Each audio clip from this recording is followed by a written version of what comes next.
Dr. Jayant Khandare is an academician par excellence. He has a master's degree in pharmacy and a PhD in chemical engineering.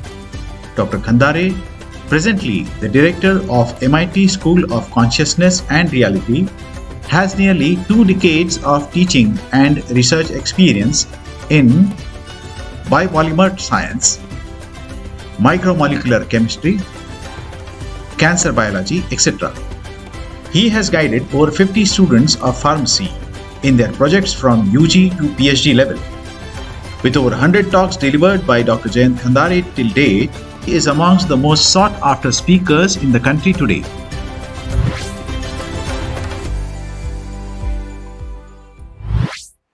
Good evening. It's a great honor to be here at my own institute, MIT, and it's a privilege, and I express my reverence to be in this institute. I have worked here for the last 8 years. I was a part of this institute in 1999 and left for PhD. But I can assure you, today I had an opportunity to meet and see much more than I see my father.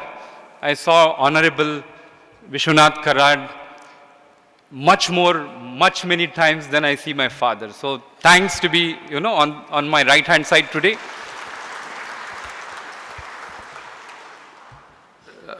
Very rightly, the dais is said by scientist Dr. Jagdale, whom I wanted to meet and actually disclose what I did 2 years before.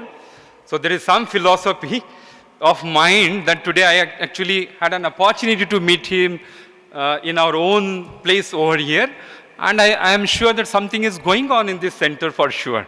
So thank you very much, friends.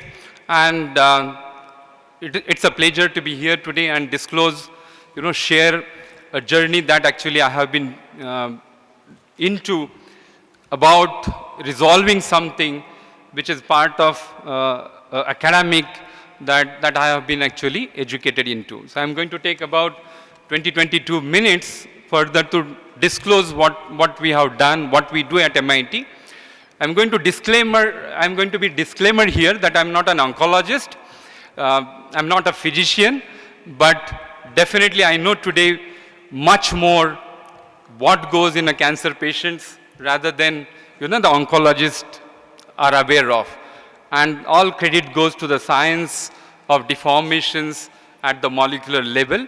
So I see an audience who is much more smarter over here about the research and academics. But I have a privilege to say that yes, we have in a life we take an education. My journey of actually academics research started from MIT in 99 and today we are in 2018. The objective that actually we wanted to achieve. So let me brief about what goes in research at MIT. And day before yesterday, my boss is Rahul sir. He asked me, how do we take this institute to top 10 institute?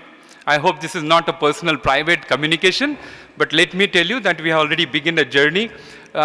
We do not know how much we achieve that, but definitely we need to explore.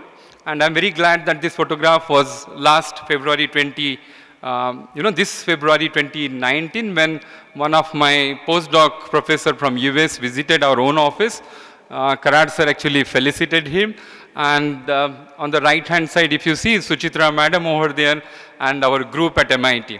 So not many faculties are aware actually we have been doing wonderful work, and therefore probably Rahul sir felt that why don't we share here, and probably Dr. Pandey probably insisted on me being over here. Only after 20 minutes you will realize whether it was worthy to be over here or not. But we feel we have many collaborators around, and about 30 researchers actually have contributed into our group. We have got immense funding from Department of Biotechnology. On 18 September, actually, Department of Biotechnology in Delhi told me very honestly that they have blacklisted me in getting grants because I have got 11 number of research grants in my life. So thanks to public taxpayers' money for all the research that what we do. That's an acknowledgement. On right hand side we have Dr. Shaswat, Dr. Yuvraj, our own student of 1999 pass out, some of our faculty from Pune University, NCL Pune. In center down line is Dr. Marcelo Calderon, whom I was meeting last Monday. And then on the right hand side today we signed our first MIT patent with North Dakota University, and I have signed that papers today and will have first international patent from this university. I hope you will applaud for this, and it took lot of time, lot of energy, because we will be actually evaluated for an outcome, and the outcome that I'm going to represent over here. Look into the invited talks that actually I gave recently last year. I was hopping from one university to other university, including John Hopkins, and talking about my presence in MIT Pune over here. And number 6 universities in 7 days of a time.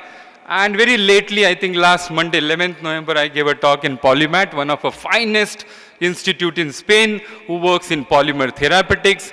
And I was wondering how exemplary research goes in those countries. So my answer to Honorable Karad sir or Rahul sir, that there's a top-down model in these national institutes where government actually encourages funding, and we are a private institute. We'll have to think about whether we can reach what national institutes would actually achieve. And I think Jagdale sir would be the right person who have to take his thought actually how we reach ahead.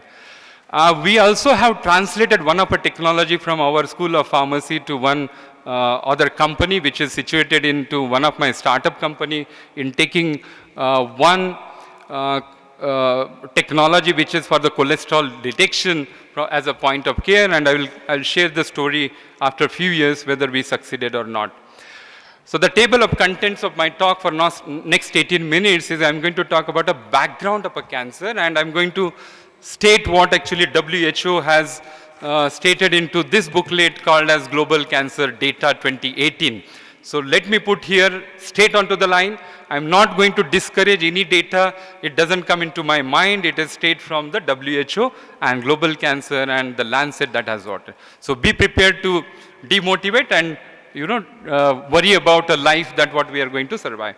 I'm going to talk about how does cancer detection does take place, and what's the historical background, past and current, and what is going to be the future of this dreaded disease.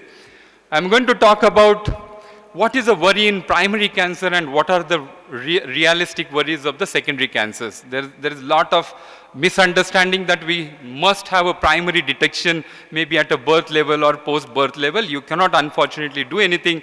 Even at a genetic level, you identify the markers or genes, and oncologist is not going to treat you even if we understand that somebody would have to have a cancer after 10 years or 70 years.